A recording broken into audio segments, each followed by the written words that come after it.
Shalom Bapak Ibu Saudara, perenungan firman Tuhan kita pada hari ini terambil dari 1 Samuel pasal yang ke-7 ayat yang ke-2 sampai 14. Demikian firman Tuhan. Sejak saat tabut itu tinggal di Kiryat Yarim, berlalulah waktu yang cukup lama, yakni 20 tahun, dan seluruh kaum Israel mengeluh kepada Tuhan. Lalu berkatalah Samuel kepada seluruh kaum Israel demikian: jika kamu berbalik kepada Tuhan dengan segenap hati, maka jauhkanlah para allah asing dan para Asitoret dari tengah-tengahmu, dan tujukan hatimu kepada Tuhan, dan beribadahlah hanya kepadanya. Maka ia akan melepaskan kamu dari tangan orang Filistin. Kemudian orang-orang Israel menjauhkan para Baal dan para Asitoret, dan beribadah hanya kepada Tuhan. Lalu berkatalah Samuel, kumpulkanlah segenap orang Israel ke Mizpah, maka aku akan berdoa untuk kamu kepada Tuhan. Setelah berkumpul di Mizpah, mereka menimba air dan mencurahkannya di hadapan Tuhan. Mereka juga berpuasa pada hari itu dan berkata di sana, kami telah berdosa kepada Tuhan. Dan Samuel menghakimi orang Israel di Mizpah. Ketika didengar oleh Filistin bahwa orang Israel telah berkumpul di Mizpah, majulah raja-raja kota orang Filistin mendatangi orang Israel, serta didengar orang Israel demikian, maka ketakutanlah mereka terhadap orang Filistin. Lalu kata orang Israel kepada Samuel, janganlah berhenti berseru bagi kami kepada Tuhan Allah kita, supaya ia menyelamatkan kami dari tangan orang Filistin itu. Sesudah itu Samuel mengambil seekor anak domba yang menyusu, lalu mempersembahkan seluruhnya kepada Tuhan sebagai korban bakaran. Dan ketika Samuel berseru kepada Tuhan bagi orang Israel, maka Tuhan menjawab dia. Sedang Samuel mempersembahkan korban bakaran itu, majulah orang Filistin berperang melawan orang Israel. Tetapi pada hari itu Tuhan mengguntur dengan bunyi yang hebat ke atas orang Filistin dan mengacaukan mereka, sehingga mereka terpukul kalah oleh orang Israel. Keluarlah orang-orang Israel dari Mizpah, mengejar orang Filistin itu, dan memukul mereka kalah sampai hilir Betkar.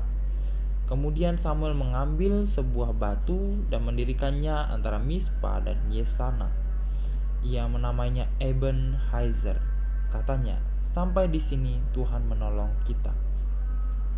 Demikianlah orang Filistin itu ditundukkan dan tidak lagi memasuki daerah Israel. Tangan Tuhan melawan orang Filistin seumur hidup Samuel.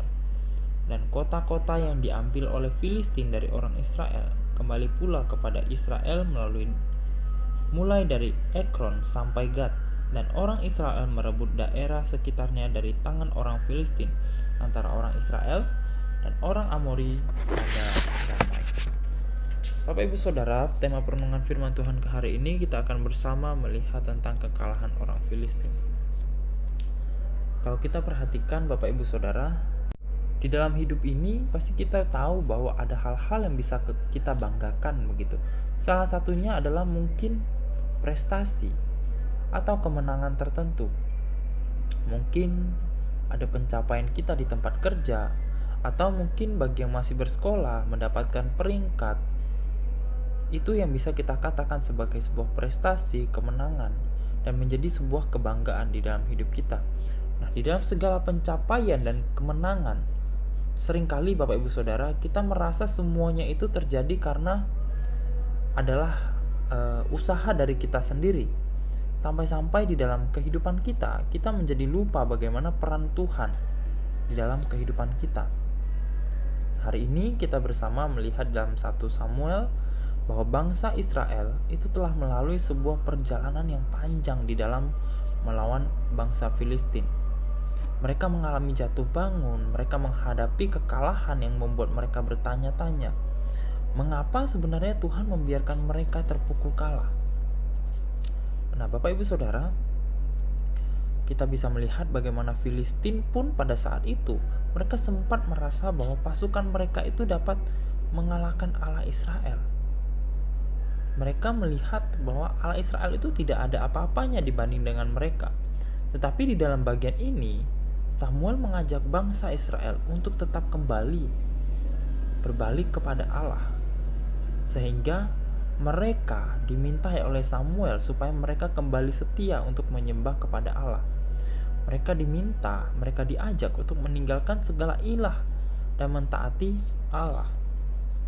Akhirnya Bapak Ibu Saudara, yang terjadi adalah bangsa Israel berbalik kepada Allah. Bangsa Israel pun pada akhirnya taat dan menjauhkan segala ilah lain dan mengarahkan hati mereka kepada Allah. Serta mereka meminta kepada Samuel untuk terus berdoa bagi mereka di saat waktu-waktu di mana mereka akan berperang melawan bangsa Filistin. Dan kemudian Bapak Ibu Saudara, mendengar seruan ini, Allah pun menyatakan kuasanya bagi bangsa Israel. Allah yang berperang bagi bangsa Israel, sehingga orang-orang Filistin itu menjadi terpukul kalah. Dan kemudian yang terjadi adalah Samuel mendirikan sebuah batu, bagaimana itu dijadikan sebuah peringatan, dan batu itu diberi nama Ebenezer.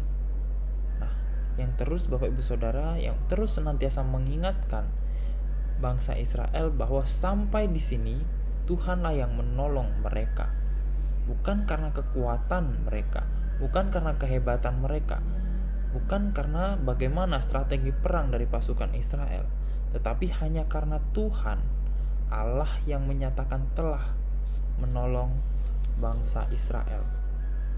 Di dalam menjalani kehidupan kita, Bapak Ibu Saudara, kita juga perlu mengingat bagaimana bahwa di dalam setiap prestasi kita, di dalam setiap kemenangan yang kita peroleh, di dalam setiap pencapaian yang kita dapatkan, bahkan segala hal yang kita miliki, termasuk hidup ini, semuanya hanya karena anugerah dan pertolongan Tuhan di dalam kehidupan kita. Tanpa pertolongan Tuhan, tanpa Tuhan yang bekerja di dalam kehidupan kita, hidup kita ini tidak ada apa-apanya. Di dalam menjalani kehidupan ini, Bapak Ibu Saudara, pertanyaannya, masihkah setiap kita membanggakan diri dan merasa semua yang terjadi itu karena diri kita sendiri? Apakah kita menyadari bahwa segala hal yang kita capai dan kita miliki adalah karena pertolongan Tuhan bagi hidup kita?